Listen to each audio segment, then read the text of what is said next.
If it was a slick, gloriously bombastic action film from the 1990s, chances are it carried this man's stamp of approval.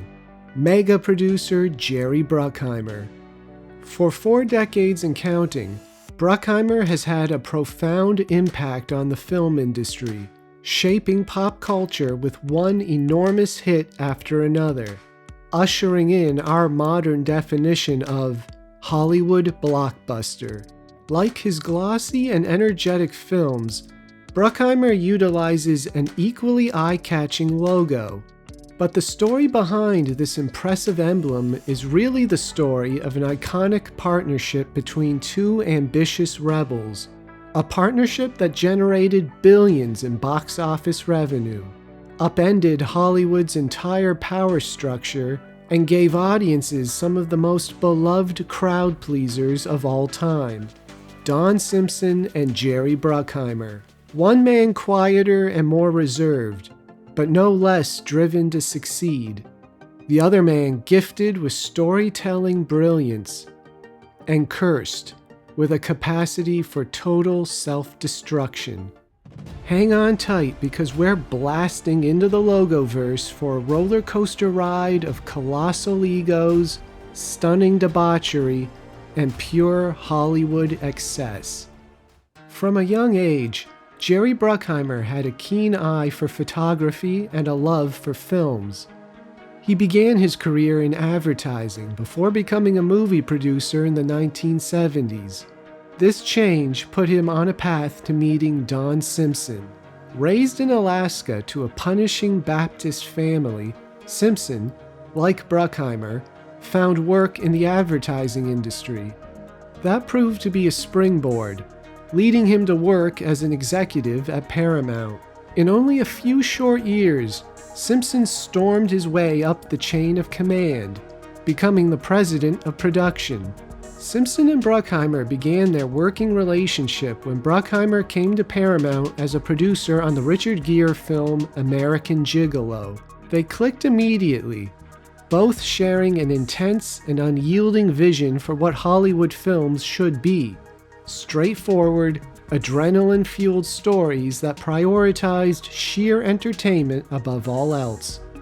Even during these early years, Simpson already had a serious drug problem. Notorious for his frequent cocaine use, Simpson actually passed out in the middle of a studio meeting, the result of his substance abuse, and from working on 8 projects at the same time.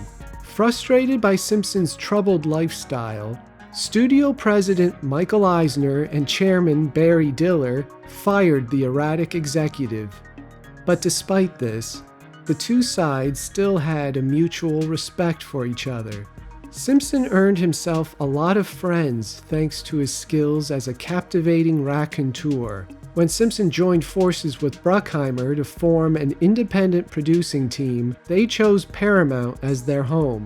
The first big hit for the producing duo was 1983's Flashdance, followed by the hugely successful Beverly Hills Cop in 1984, the unstoppable Top Gun in 1986, and the extremely lucrative sequel Beverly Hills Cop 2 in 1987.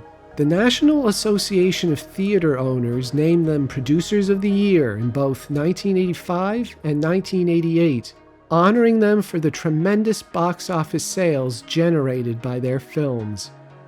Together, Bruckheimer and Simpson took a chainsaw to the traditional role of movie producer. Rather than limiting themselves to the dreary tasks of organizing a budget or overseeing a schedule, Bruckheimer and Simpson seized control of the filmmaking process. They rejected the idea of the director as the central creative force, instead installing themselves as the visionaries truly running the show. With his eye for striking visuals, Bruckheimer gave the films their stylish looks, drawing heavily from music videos, something that became a Bruckheimer trademark. Simpson, meanwhile, focused his obsessive mind on developing the scripts. He was relentless in pushing the screenplays as far as possible. Top Gun accumulated 19 different drafts. while Beverly Hills Cop had an astonishing 37.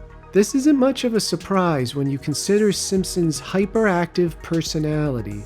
For instance, he kept a detailed inventory of his sunglasses, suits, running shoes, and cowboy boots.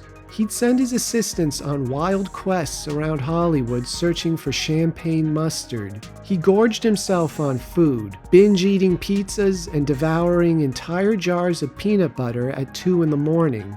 All this mixed in with crash diets and hardcore workouts. His weight routinely swung up and down.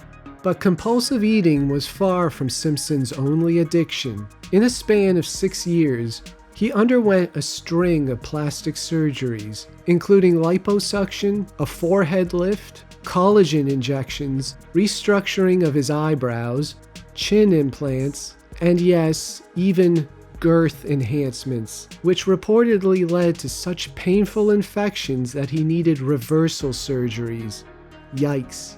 Simpson's sex drive was also through the roof, made even worse by the testosterone shots he insisted on taking. He never married, surrounding himself instead with Hollywood prostitutes. His kinks in the bedroom apparently went to some very dark places, involving sadomasochism and even allegations of videotaping sexual partners without their consent. The producing duo veered off course with Days of Thunder. Meant to replicate the success of Top Gun, the racing car drama fell well short of expectations. The finger-pointing and accusations of blame between the producers and the studio were so severe that Bruckheimer and Simpson jumped ship from Paramount to Walt Disney. Surprisingly, despite being so fixated on their brand, Bruckheimer and Simpson never used a logo until 1990, when it premiered in Days of Thunder. As clouds surge and roil across the sky, twin lightning bolts streak down with a fierce crackle, converging to form a V shape. The sky then turns to an apocalyptic orange, and the screen zooms out, becoming a box that contains the twin lightning bolts. Beneath the graphic is the text, Don Simpson / Jerry Bruckheimer Films. Why 2 lightning bolts? Well, there were 2 producers. The twin lightning bolts, a metaphor embodying the partnership between Bruckheimer and Simpson. But despite this great new logo, the once invincible pair floundered during the early 90s, struggling to regain their earlier magic. However, they made a blazing comeback in 1995 with 3 consecutive hits: Bad Boys, Crimson Tide, and Dangerous Minds. 1995 also saw the duo begin production on their action classic, The Rock. But Simpson's demons were finally getting the better of him. Depressed and abusing more drugs than ever, Simpson started missing production meetings. Jeffrey Katzenberg and David Geffen organized an intervention, while Bruckheimer personally drove his struggling friend to detox centers. But Simpson preferred the treatments he received from Dr. Stephen W. Ammerman, himself a rampant drug addict. In order to kick Simpson off his narcotics habit, Ammerman simply prescribed other substances. That August, Ammerman was found dead inside Simpson's pool house, unsurprisingly the result of a drug overdose. For Bruckheimer, the seedy episode represented a breaking point. He and Simpson agreed to formally end their legendary partnership that December, with The Rock halfway through production. Only 1 month afterwards, Simpson died of heart failure caused by CDI, combined drug intoxication. In his system were 21 substances. These included antidepressants, stimulants, sedatives, and tranquilizers. Police found a mind-boggling 2,200 prescription pills in his bedroom closet, arranged in alphabetical order and obtained from 15 different doctors. Even as his life was spiraling out of control, Simpson still had an impeccable understanding for what made a good story. One of the best things about The Rock is its antagonist, General Francis Hummel, played by the always excellent Ed Harris. Hummel is a decent man, driven by honorable motivations. He eventually redeems himself by refusing to commit murder, but he ultimately falls victim to his mutinous band of Marines. It was Simpson who pushed to make Hummel such a complex character. The Rock ends with a dedication to this talented and ultimately self-defeating man. Now on his own, Jerry Bruckheimer formed a new production company with a new logo, one that's a clear evolution of its predecessor. Through a driver's point of view, we rush down a lonely highway surrounded by a desert landscape speeding past us as a thunderstorm rumbles overhead. Lightning flashes while a leafless tree appears beside the highway. A lightning bolt strikes the tree, causing a bright flash. When the flash clears, we see the tree yet again, now transformed and lush with green leaves. The frozen image zooms out, revealing text that reads, Jerry Bruckheimer Films. As you can see, there are some significant parallels with the earlier version. Bruckheimer preserves the use of lightning, which he said symbolized the power of an idea, appropriate for someone who placed so much value on a movie's high-concept premise. This revised logo adds a tree, which is based on a real, 300-year-old oak from a property that Bruckheimer owns in Kentucky. The logo made its triumphant debut in 1997, with another action classic, Con Air. It has since opened such films as Armageddon, Gone in 60 Seconds, the Pirates of the Caribbean films, and Gemini Man. Interestingly, 2022's Blockbuster Maverick opens with the original Simpson-Bruckheimer logo. This blast from the past is done as a deliberate tribute to Don Simpson. Bruckheimer will only use the second logo on projects not connected to Simpson. For sequels to films made during Simpson's life, such as the Bad Boys follow-ups, Bruckheimer opts for the producing duo's original twin lightning emblem. On September 21st, 2023, Jerry Bruckheimer turned 80 years old.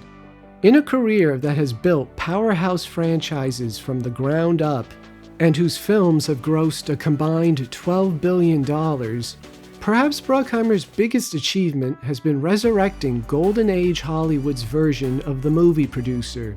He stands shoulder to shoulder with the likes of Irving Thalberg and David O. Selznick, producers who dominated the film industry with unparalleled influence. Of course, none of that could have been possible without Bruckheimer's partnership with Don Simpson. Much like a lightning bolt, Don Simpson was bright, chaotic, and overwhelming, a man who forever left his mark on Hollywood history.